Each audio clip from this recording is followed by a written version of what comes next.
Assalamualaikum warahmatullahi wabarakatuh. Halo teman-teman semuanya. Perkenalkan, nama saya Dinda Fitria dengan BP 181152-1001.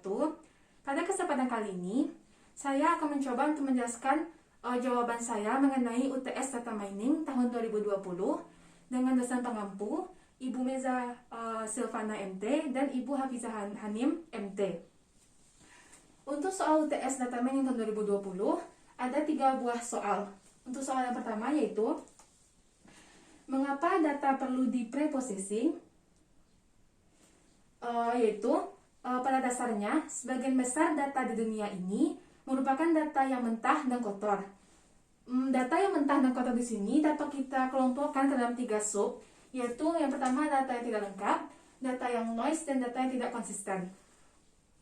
Untuk data yang tidak lengkap, bisa jadi tersebut yang pertama data hilang, kosong atau tidak tersedia dalam pengumpulan. Yang kedua, data yang tadinya dianggap tidak penting. Lalu yang ketiga, yaitu data yang kekurangan atribut tertentu atau atributnya sesuai. Lalu yang keempat, yaitu data yang hanya berisi data agregat.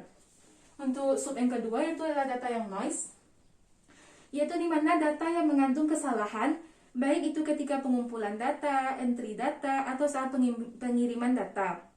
Atau juga data noise ini yaitu data yang mengandung data yang outliers atau data yang asing. Lalu untuk sub yang ketiga itu adalah data yang tidak konsisten, di mana data ini mengandung perbedaan dalam kode ataupun namanya, dan saat kita memilih sumbernya juga memiliki perbedaan.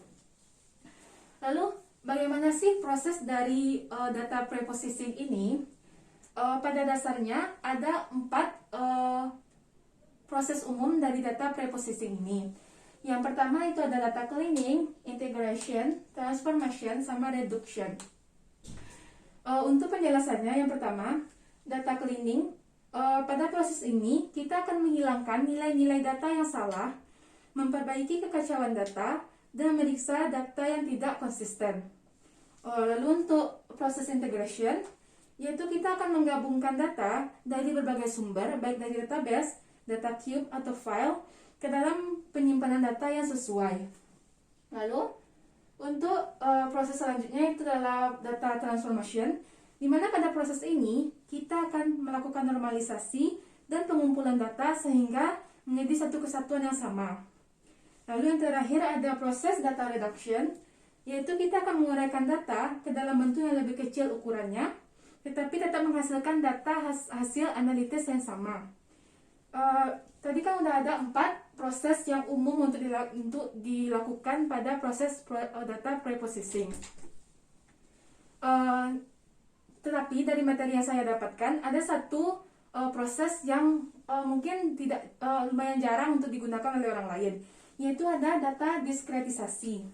Di mana pada data diskretisasi ini kita akan mengurangi nilai numerik sehingga pada proses ini akan menjadi data penting tersendiri bagi data numerik. Untuk soal nomor 2 yaitu adalah kita akan diberikan sebuah data di mana adalah datanya itu berisi atribut umur. Angka-angka datanya itu ada 13, 15, 16, 16, 19, 20, 21, 22, 22, 25, 25, 25, 25, 30, 33, 33, 35, 35, 35, 35, 36, 40, 45, 46, 52, dan 70. Dalam data atribut umur ini, kita akan mencari informasi data utamanya, yaitu yang pertama kita akan mencari min. Min atau nilai rata-rata dapat kita cari dengan rumus jumlah data dibagi dengan banyak data. Setelah kita menjumlahkan keseluruhan data umur ini, kita akan mendapatkan jumlah datanya yaitu 809. Dan banyak datanya yaitu 27.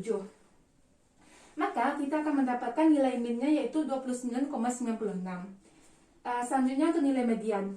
Sebagaimana kita ketahui, data umur di sini merupakan data tunggal, bukan data kelompok. Sehingga untuk mencari mediannya, kita hanya perlu mengurutkan data ini dari yang terkecil sampai dengan terbesar, lalu kita akan mendapatkan nilai tengahnya. Untuk nilai tengahnya dari jumlah data 27, kita akan mendapatkan nilai tengah pada data ke-14, yaitu data 25. Lalu untuk modus, yaitu nilai yang memiliki frekuensi yang paling sering muncul pada data, yaitu ada 25 dan 35, di mana masing-masing mereka muncul sebanyak 4 kali pada data.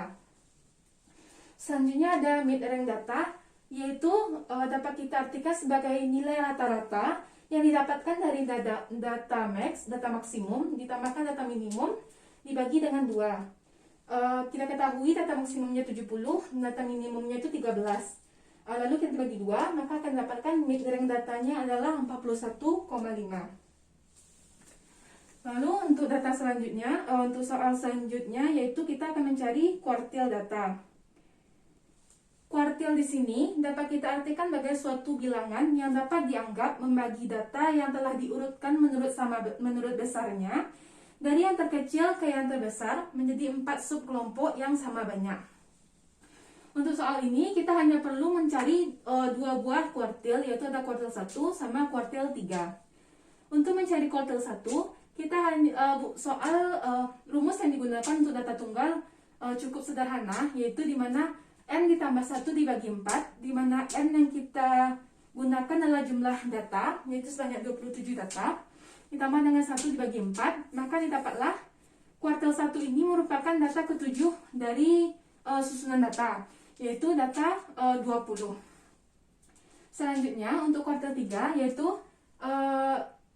rumusnya lumayan mirip, hanya kita perlu mengalihkannya 3 karena ini merupakan kuartil ketiga, yaitu n ditambah 1 dikali 3 dibagi 4, maka kita akan mendapatkan data ke-21 yang menjadi kuartil 3, yaitu data 35. Selanjutnya untuk data utama, dari proses mencari ini kita mendapatkan beberapa data utama dari data atribut umur ini. Yang pertama, kita mendapatkan min atau nilai rata-ratanya yaitu 29,96 dengan median 25. Lalu ada modus yaitu 25 dan 35, atau karena 2 buah modus maka kita mengatakannya sebagai bimodal. Lalu selanjutnya ada mid-range data yaitu ada 41,5 dan memiliki kuartil 1 20 dan kuartil 3 35. Selanjutnya untuk gambar subplot, kita memiliki grafik seperti ini. Pada grafik subplot atribut umur, pada sumbu X-nya kita akan menggunakan atribut umur, dan pada sumbu Y-nya kita akan menggunakan frekuensi. Di mana kita dapat menyaksikan pada atribut ini bahwa